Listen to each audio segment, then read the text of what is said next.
자, 이 시간에는 로마서 4장 12절부터 17절 말씀까지 읽었습니다. 로마서 16번째 시간입니다. 자, 먼저 본문 12절 우리 같이 읽겠습니다. 시작. 또한 할례자의 조상이 되었나니 곧 할례 받을 자에게 뿐 아니라 우리 조상 아브라함이 무할례 시에 가졌던 믿음의 자취를 따르는 자들에게도 그러하니라. 자, 여기서 지금 말하는 할례자라는 것은요, 몸에 할례를 받은 사람들만 뜻하는 게 아니라 아브라함이 몸에 할례를 받기 전에 믿음을 먼저 가졌잖아요. 이걸 뭐라 그러냐, 성경에서는 마음의 할례를 받았다고 합니다. 그러니까 지금 이 할례자는 몸의 할례를 받은 자뿐만 아니라 마음의 할례를 받은 모든 사람을 총칭하는 겁니다. 우리는 신앙생활하면서 이런 질문을 하게 됩니다. 우리 모두 같은 하나님을 믿고 같은 하나님의 은혜로 구원받은 사람들인데 왜 구원받은 사람들의 삶이 다를까요?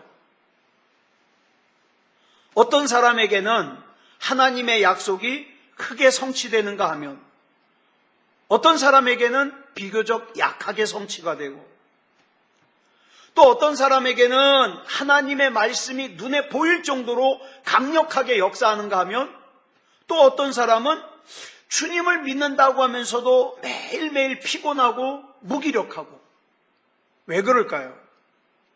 그 차이는 어디서 오는 걸까요?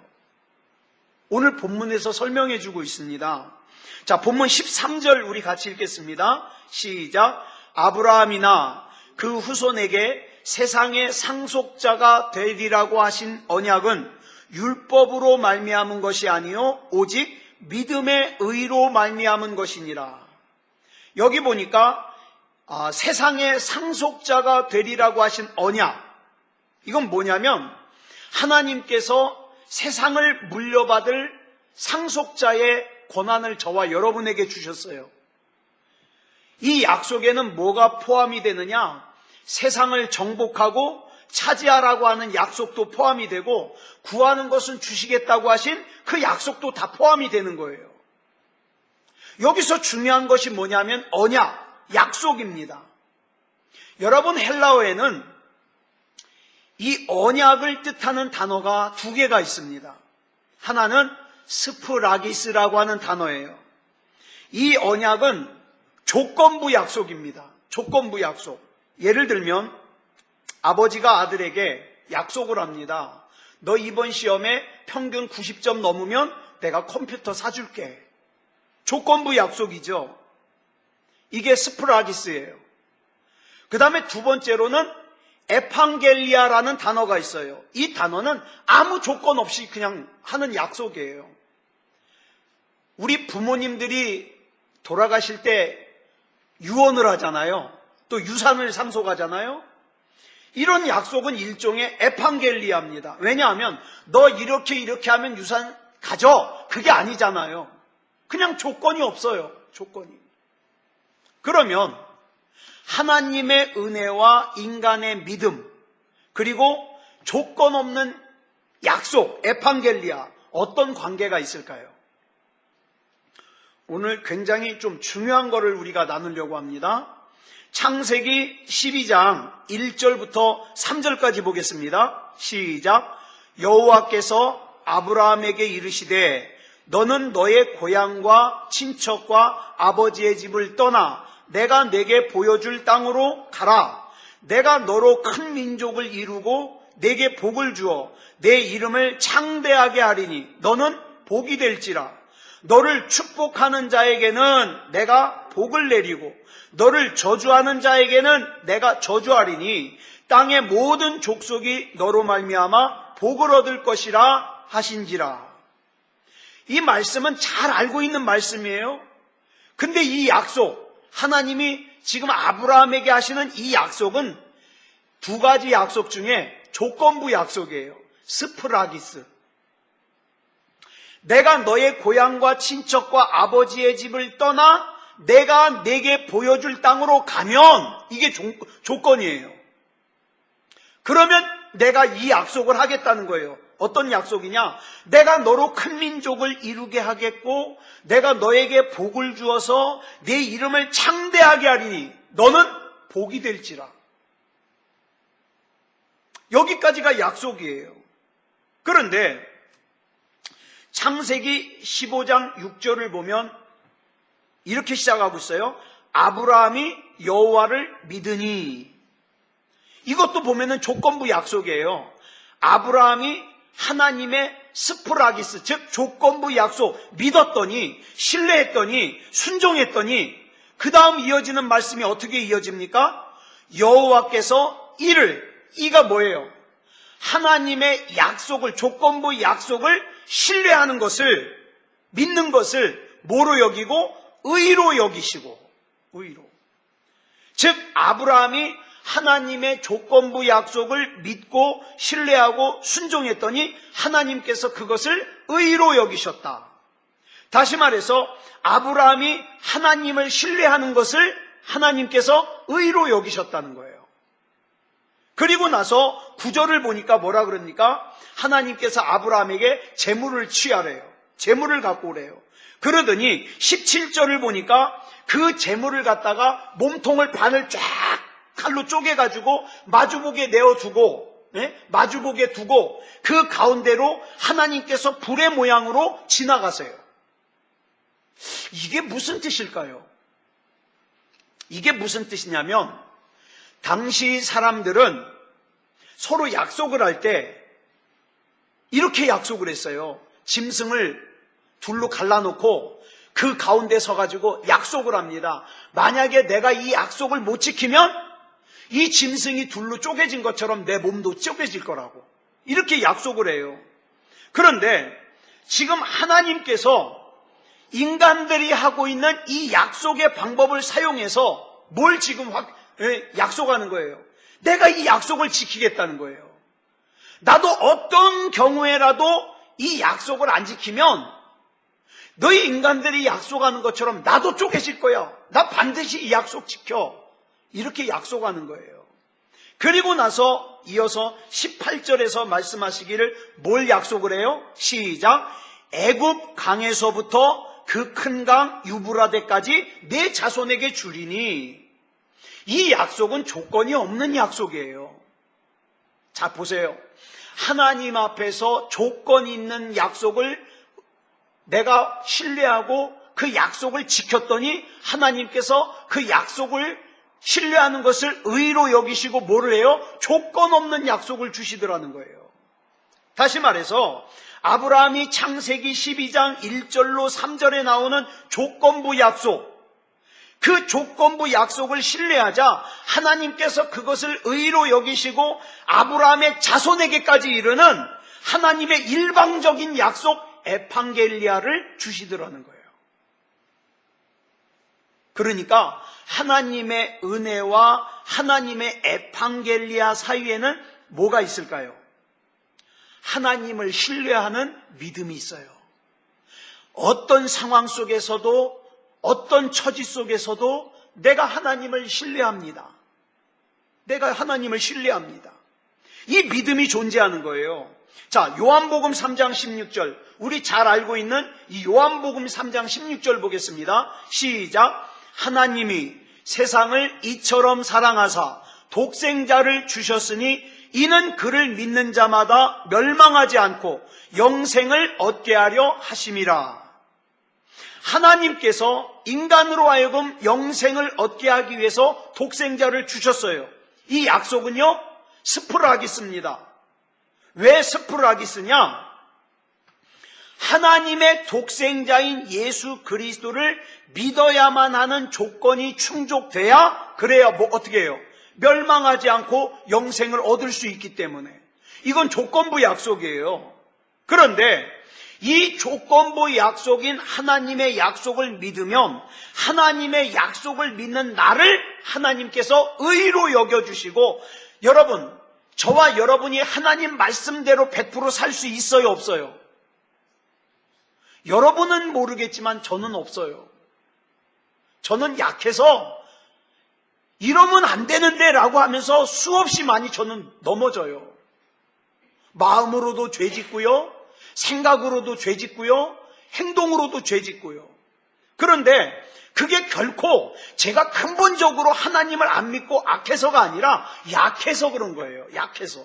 그런데 나의 약함 때문에 혹은 실수를 하거나 잘못을 하더라도 내가 하나님의 그 조건부 약속을 신뢰한다는 걸 하나님이 아시기 때문에 어떡합니까? 내가 실수를 하거나 넘어지면 하나님께서 일방적으로 나를 세워주셔요. 일방적으로. 그리고 구원을 이루셔요. 이거는 조건 없는 약속이죠. 에판겔리아. 그렇다 그래서 이 구원파가 주장하는 것처럼 한 번 구원받은 사람은 그럼 아무렇게나 살아도 되냐? 그 얘기 아니에요. 저와 여러분이 정말 하나님 말씀대로 살고 싶어요. 믿음으로 살고 싶어요. 근데 약해서 넘어질 때, 약해서. 그래서 하나님의 은혜가 아니면요, 우리는 믿음으로 사는 자체가 불가능해요. 믿음으로. 그래서 앞에서 우리가 로마서 나누면서 뭐라 그랬어요? 우리는 믿음을 자랑하지 못한다. 왜? 내가 믿음의 공로로 구원받은 거 아니거든요. 자, 그러면 본문 14절부터 15절까지 보겠습니다. 시작. 만일 율법에 속한 자들이 상속자이면 믿음은 헛것이 되고 약속은 파기되었느니라. 율법은 진노를 이루게 하나니 율법이 없는 곳에는 범법도 없느니라. 여기 보면 율법을 지킨 사람들만 구원을 받는다면 믿음은 헛것이라 이런 말씀이 나와요. 그러면 예를 들어서 믿음이 아니라 율법을 잘 지켜야만 구원을 받는다. 그러면 무슨 일이 일어나요? 우리가 앞에서 이런 말씀 드렸어요. 율법이 하는 일은 죄를 깨닫게 해요. 죄를 발견하게 해요. 근데 그 죄를 해결하지는 못해요, 율법은. 그렇기 때문에 율법만 있으면 그 율법은 죄를 드러나게 하기 때문에 전부 멸망할 수밖에 없어요. 그러므로 본문 16절 보겠습니다. 시작. 그러므로 상속자가 되는 그것이 은혜에 속하기 위하여 믿음으로 되나니. 어려운 말 같은데 어려운 말 아니에요. 상속자가 되기 위해서는 하나님의 은혜가 반드시 필요한데 이 하나님의 은혜에 내가 속하는 조건이 뭐냐? 그게 믿음이라 이 말이에요. 하나님을 신뢰하는 믿음. 그래서 우리가 하나님의 은혜에 믿음으로 응답하지 않으면 하나님의 말씀은 절대로 우리에게 일방적인 약속인 에판겔리아를 하지 않습니다. 근데 어리석은 사람들은요, 하나님 앞에 믿음을 가지지도 않으면서 어떻게 해요? 에판겔리아를 기대해요. 하나님이 알아서 내 앞질 다 해결해 주십시오. 아니요.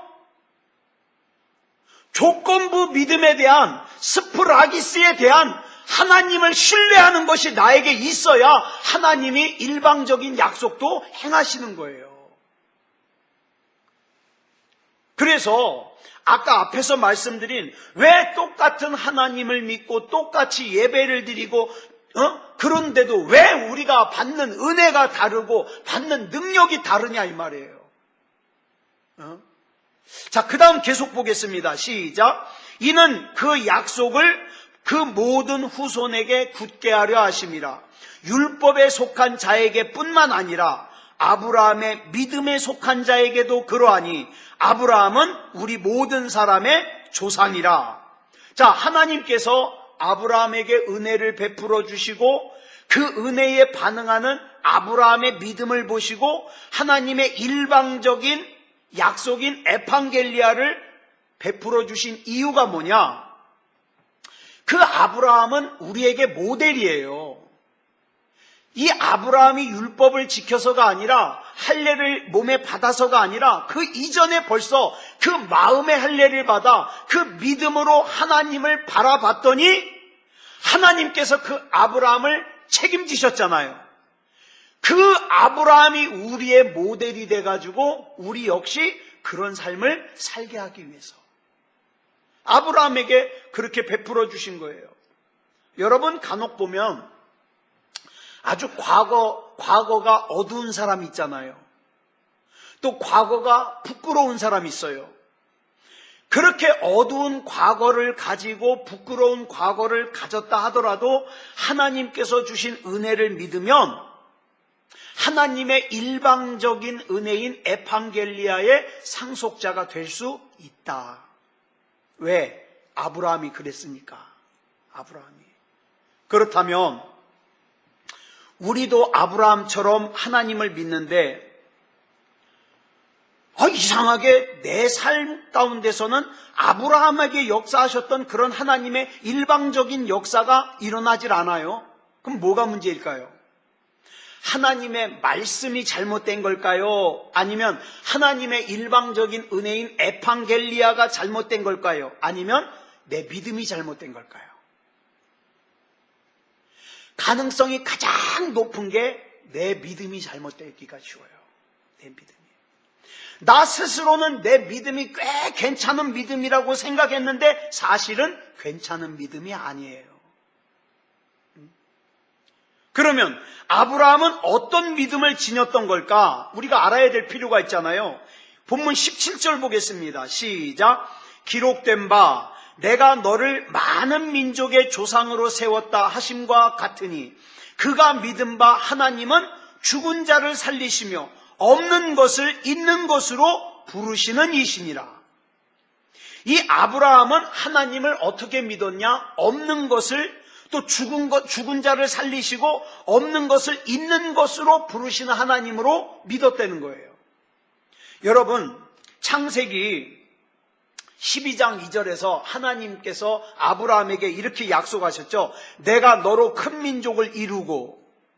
자, 그런데 아브라함이 큰 민족을 이루려면 지금 당장 자식이 있어야 돼요? 없어야 돼요? 있어야 돼요. 근데 아직 아들이 하나도 없어요. 근데 나이는 많아요. 세상 사람들이 볼 때에는 나이 많은 아브라함이 자식을 낳는다는 것은 황당무계한 얘기예요. 그러나 아브라함은 아무리 황당무계한 말씀이라 하더라도 하나님의 말씀이면 믿었어요. 믿었어. 근데 이 아브라함의 믿음이 뭔가? 이 아브라함의 믿음이라는 것이 그냥 입술로만 아멘! 아멘! 하면서 믿음을 표현하는 그 믿음이 아니에요. 또 머릿속으로만 하나님은 능히 하실 수 있어 머릿속으로만 생각하는 믿음도 아니에요. 아브라함의 믿음은요 삶으로 드러나는 믿음이었어요. 삶으로. 그래서 창세기 12장 4절을 보면 뭐라 그랬습니까? 시작. 이에 아브라함이 여호와의 말씀을 따라갔고 그랬어요. 여러분 창세기 22장에 보면 하나님께서 아브라함에게 100살에 낳은 아들 이삭을 번제물로 바치라 그래요.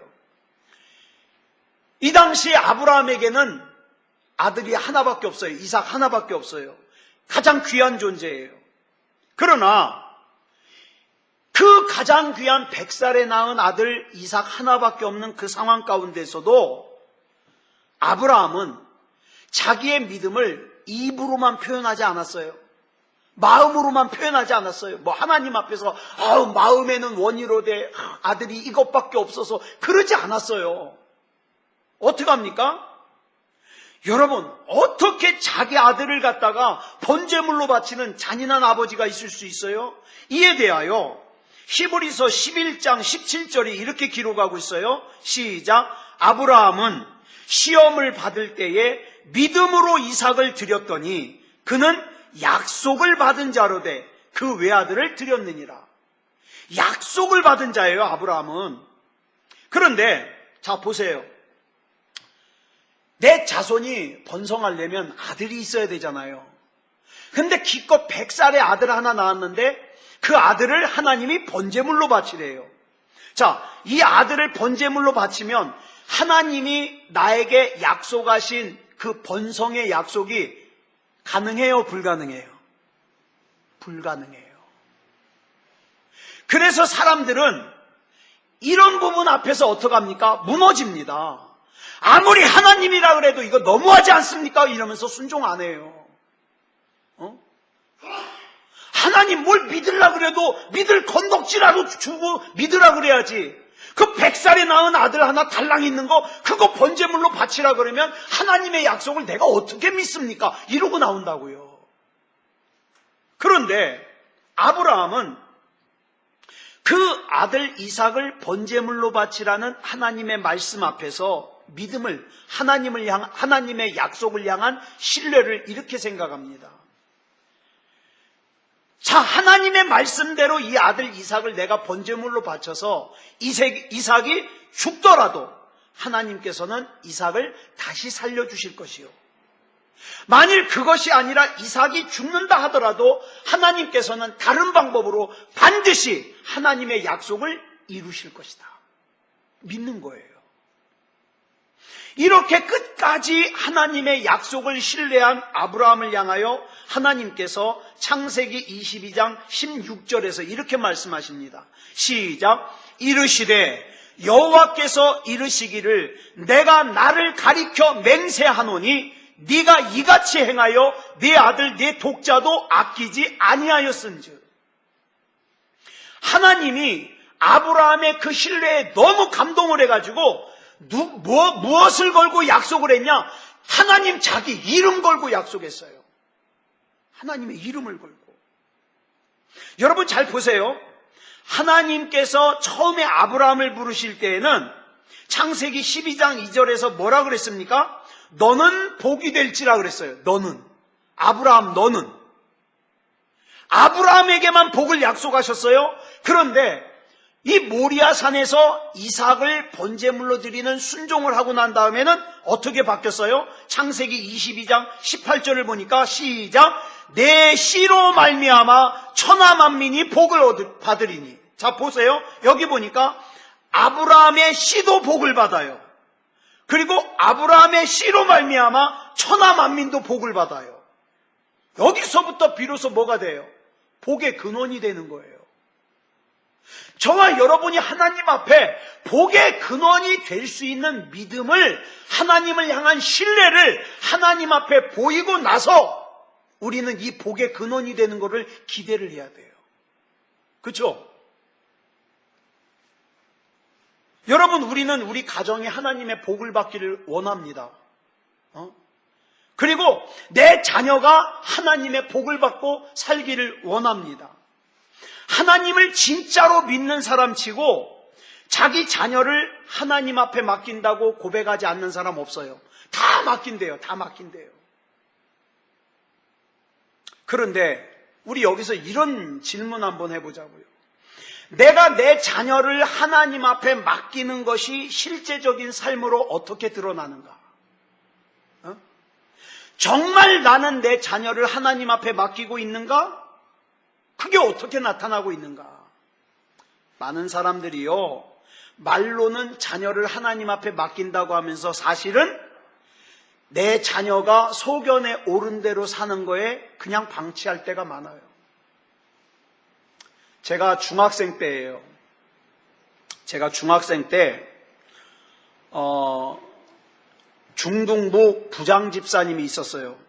이분은 뭔 일을 하는지 비밀이에요. 공무원인데 지금 생각하니까 뭐 안기부나 뭐 이런 데에서 높은 직위에 있었던 것 같아요. 안기부나 그런데 국정원 이런데. 자, 그런데 이 양반은 굉장히 집사님인데 굉장히 차가워요. 근데 하루는 전도사님 보고 집으로 잠깐 오라는 전화를 받았어요. 그래가지고 제가 그때 이제 중등부 회장이니까 저하고 같이 갔어요. 전도사님하고. 그랬는데 제가 보는 앞에서 자기 아들 토요일 날 공부 못하게 불러낸다고 전도사님의 귀싸대기를 때린 거예요. 저는 아직도 충격이에요. 그 장면이. 예? 귀싸대기를 때린 거예요. 근데 전도사님이 귀싸대기를 맞고 아무 말도 안 하고 그대로 그냥 교회로 돌아왔어요. 이 전도사님은 지금 파주에서요 수천 명 목회하고 있어요. 아주 귀한 목사님이에요. 근데 이 일이 있고 나서 몇 달 뒤에 이 전도사님의 귀싸대기를 때린 그 집사님이요, 이유도 알 수 없는 심장마비라고 그러는데 그냥 갑자기 돌아가셨어요. 여러분, 우리가 아브라함처럼 하나님을 믿으려면 어떻게 해야 될까요? 아브라함처럼 하나님 믿으려면, 여러분, 사무엘상 17장 26절을 보면 이스라엘의 하나님과 이스라엘 군대를 모욕하는 블레셋의 골리앗이 나와요.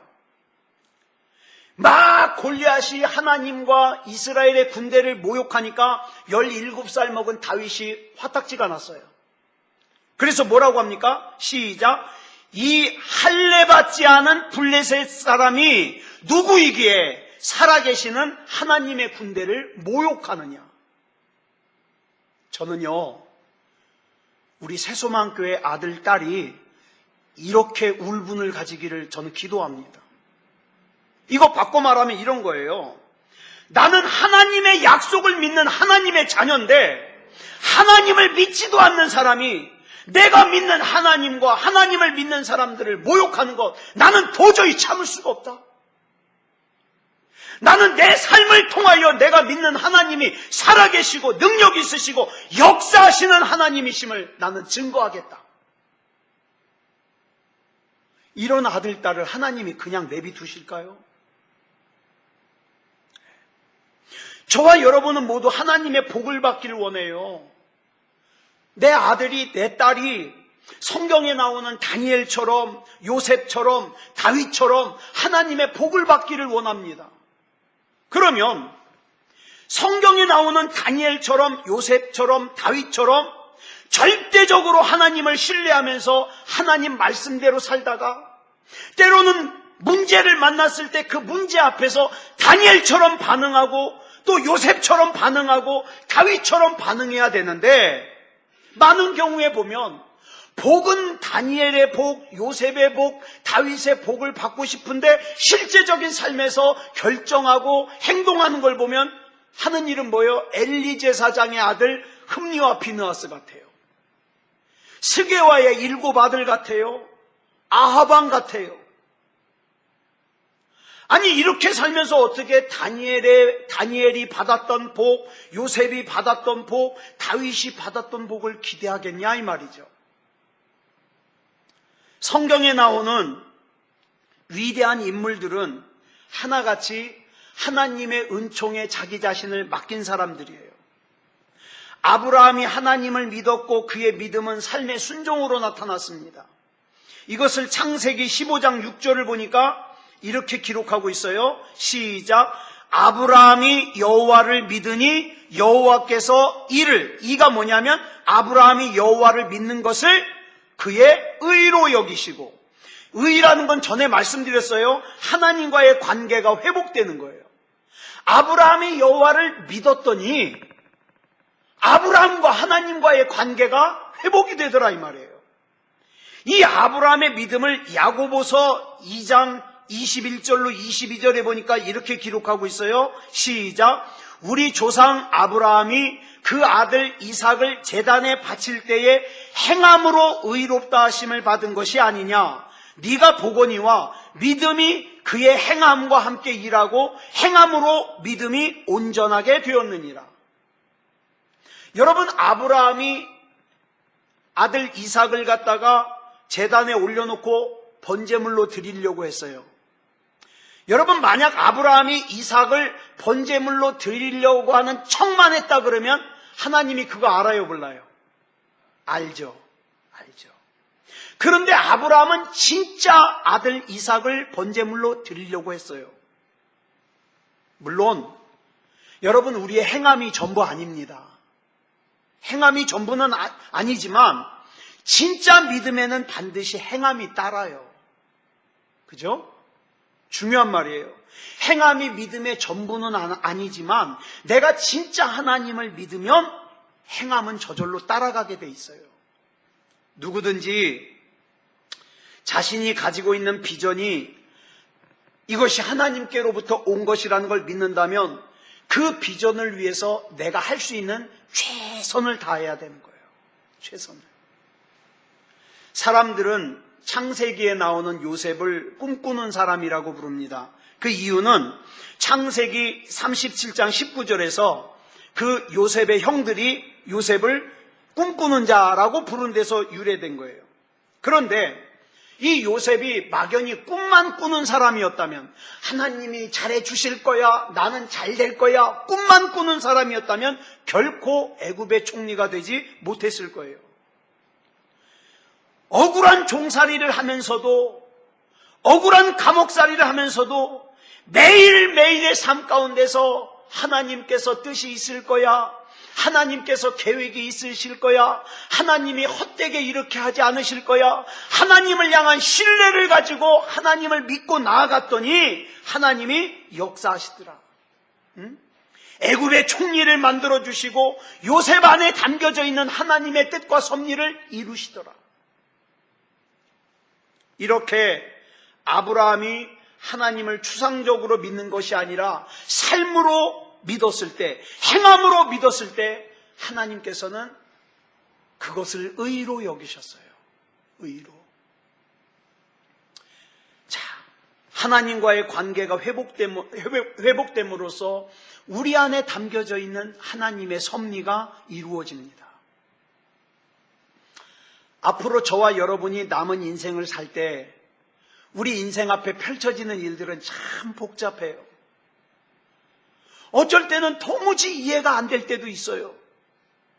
그러나 이거 기억하시기 바랍니다. 저와 여러분 역시 아브라함처럼 하나님의 약속을 받은 사람들이에요. 하나님의 약속. 이 약속을 이루기 위해서 나도 노력을 해야 되지만 내 노력만으로는 안 돼요. 내 노력만으로 안 돼요.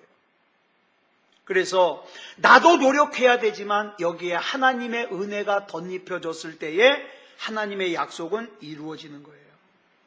그래서 하나님께서 아브라함이 하나님으로부터 약속을 받고 그 약속을 신뢰해서 순종하는 삶을 살았을 때 하나님께서는 다양한 열매들을 아브라함에게 펼쳐주시죠. 그런데 보세요. 성경을 보면 아브라함이 살아 생전에 분명히 하나님은 아브라함에게 약속하셨어요. 네 자손이 하늘의 별 같을 거야, 바닷가의 모래 같을 거야. 분명히 약속해 주셨지만 아브라함이 살아 생전에 본 아들은 누구 하나밖에 없어요. 이삭 하나밖에 없어요. 또 이삭도 아들을 많이 낳았냐? 아니요. 이삭도 에서와 야곱밖에 못 낳았어요. 그러니까 아브라함은 이삭과 야곱과 에서만 보고 세상을 떠난 거예요. 그러나 그 아브라함의 아들, 그 다음에 손주들을 통하여서 누가 태어납니까? 이스라엘의 왕들이 태어납니다. 메시아이신 예수 그리스도께서 태어나십니다. 이걸 갖다가 천국에서 목격하는 아브라함은 얼마나 감탄할까요? 이것이었구나. 하나님의 약속이 이것이었구나. 여러분, 저와 여러분을 향한 하나님의 약속은 내 당대에 이루어지지 않으면 내 자식 때에 반드시 이루어집니다. 그렇기 때문에 저와 여러분의 마음에는 불평을 담아서 안 되고 미움을 담아서 안 되고 불신앙을 담아서도 안 돼요. 항상 주님의 뜻을 이루시옵소서. 나는 고요한 중에 주님의 뜻이 이루어지기를 기다립니다. 진흙과 같은 약하고 별 볼 일 없는 나를 빚으사 내 안에 하나님의 뜻을 담으시고 하나님의 형상을 이루어 주시옵소서. 만약에 여러분 가운데 정말 내가 죽을 때까지 하나님 없어도 된다, 나 내 힘으로 다 해결할 수 있다, 그러면 하나님 안 믿어도 돼요. 그런데 저는 길지 않은 인생을 살면서 많은 순간에 정말 하나님이 아니면 안 되는 순간을 많이 겪었어요. 저는요 지금도 하나님이 무섭습니다. 하나님이 무서우면서도 또 뭐예요? 하나님을 기대합니다. 하나님이 좋습니다. 사랑하는 여러분, 저와 여러분도 아브라함처럼 내 안에 주신 하나님의 약속을 신뢰하여 그 약속에 대하여 내 행함으로 순종하고 내 인생 가운데 담으신, 또 우리 가정에 담으신, 내 자녀에게 담으신 하나님의 일방적인 약속과 하나님의 일방적으로 부어주시는 복을 다 경험하기를 그리스도 예수님의 이름으로 축복합니다. 기도하겠습니다. 사랑의 아버지 하나님, 감사합니다. 하나님께서 인도하시는 길은, 하나님이 행하시는 것은 하나도, 그 어느 것 하나도 아무 의미 없는 것이 없음을 믿습니다. 지금 당장에 하나님이 하시는 일이 이해가 안 가도 거기엔 다 하나님의 뜻이 담겨져 있고 하나님의 계획과 섭리가 담겨져 있음을 믿습니다. 그렇기 때문에 어떤 상황에서도 하나님을 신뢰하며 순종하며 따라갑니다. 하나님, 책임져 주시옵소서. 하나님이 아니면 안 됩니다. 하나님께서 나도 책임져 주시고 우리 가정도 책임져 주시고 우리 자녀도 책임져 주셔서 하나님의 인도하심 가운데 살게 해 주시옵소서. 모든 것을 우리 주님 앞에 맡겨드리오며 그리스도 예수님의 이름으로 간절히 기도드렸사옵나이다. 아멘.